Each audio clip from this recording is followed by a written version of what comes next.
You know, when all this lockdown stuff started, and some of us were thinking, hey, this is going to be pretty cool, working from home, WFH. And then suddenly the reality began to sink in, and it became more like WTF, as in, what on earth am I going to do stuck in one place with these human beings all the time? So the best solution when you get really kind of frustrated with other human beings is to spend some time with animals. And today I'm here at Dogtown again. It's a place that's very special because it is populated by humans who have devoted huge chunks of their lives and their resources to making a difference for animals that are often abandoned or abused, stray, or just somehow without a home. Okay, so we are here at Dogtown with Wilmi and Ina. Wilmi, thank you very much for your time. Ina, thanks very much for allowing us to film you. Now, Ina has had quite an adventure in the last week or so. So, Wilmi, would you please just tell us Ina's story, how you came to meet her and how she is at the moment? We received a call from a lady that was on a highway going towards Pretoria, and she said that it seems like they're seeing a dog that's tied to a tree. So we gathered a team and we rushed off to the scene.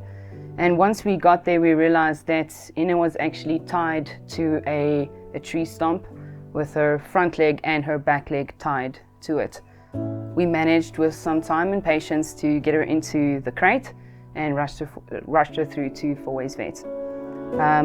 Upon arrival, they treated it as a emergency and rushed her in immediately. Unfortunately, she was again in so much pain that they had to sedate her through the crate, and then could only assess her then.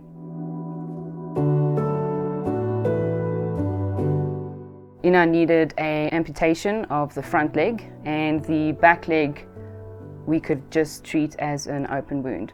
I was fortunate enough to be able to take her home with me, and it took about 2 days for her to settle in and start trusting the environment and the sounds and the noises of the home environment, which was busy already. And then she just developed and bloomed into this incredible young lady. She's still got a lot of work to be done, and she's learning to trust on a daily basis. How does this job not break your heart? I think we all go through very, very difficult situations with these absolutely amazing souls, and sometimes the stories are just heartbreaking. It can just be a single event, or it can be small events that just build up and trigger stacking happens, and by the end of the week something small happens and that just completely breaks your heart. The positive thing is, in most days, the good outweighs the bad. Wilmi, what interests you about animals? Well, I can honestly tell you that I am absolutely obsessed about animals. I think it'll be easier to rather ask me what I'm not obsessed about. I am very, very fortunate to be in a position where I can see the whole process through of rehabilitating, rescuing and rehabilitating and rehoming a dog, which is just so unbelievably rewarding. We as humans, we can learn a lot from animals on how to trust and how to love, because once they love, they truly love for life. It is just rewarding, completely and utterly rewarding. Okay, so in terms of non-verbal communication, how do you actually set up a good meeting between yourself and a new dog, an animal that you've never met before? All right, so I think it's just human nature to want to, if the dog's cute, to just want to bend down and take the dog around the body, give it a good hug, a kiss on the cheek, and to cuddle immediately. And sometimes when you're slightly unsure, the first initial reaction is to stick your hand out, which could be a little bit less invasive. But I think the better way to do it, in order to make it as safe as possible for the dog and for the human, is just to stand still and allowing the dog to approach you. So stand sideways so that you're not too evasive with your body language. Be nice and relaxed with one bent knee. Don't look the dog straight in the eye. and then allow the dog to approach you first. If the dog approaches, gives you one look or a sniff and walks away, then that's the first introduction done and dusted. Then you don't push it any further. I think it's just really important to allow all the decisions in the dog's hands and allowing the dog to approach you in any way possible, way that they feel comfortable with. How do you manage to listen to what a dog is saying? How do you feel that they try to communicate back to you? All right, so just as us as humans, dogs have their body in which they communicate through. They have certain components. The prominent components is the head with the ears, and then the stiffness within the body and the tail.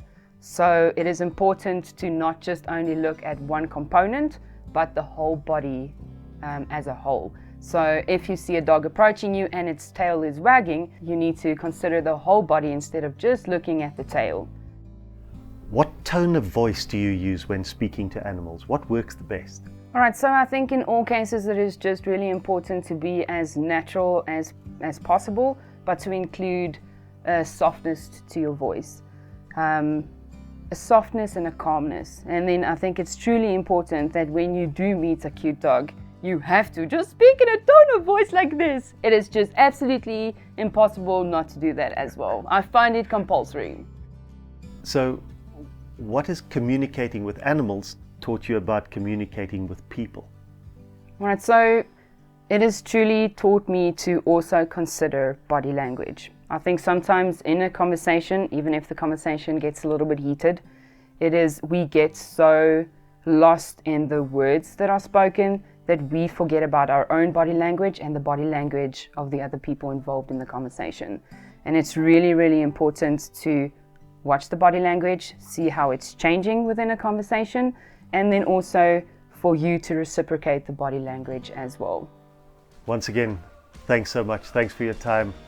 Thanks for allowing us to meet Ina, and we wish you guys all of the best going forward. Thank you.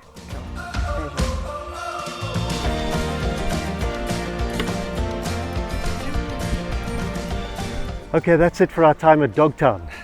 There's some special people and special animals and some very special stories. So would you please show them some love, and if you enjoyed the episode, please show Just Off the Highway some love. Give us a like, give us a share, maybe even subscribe and leave us a comment. Give me an idea of where to go next. Not there. I've had a few comments like that already. Look forward to seeing you next Wednesday. Cheers.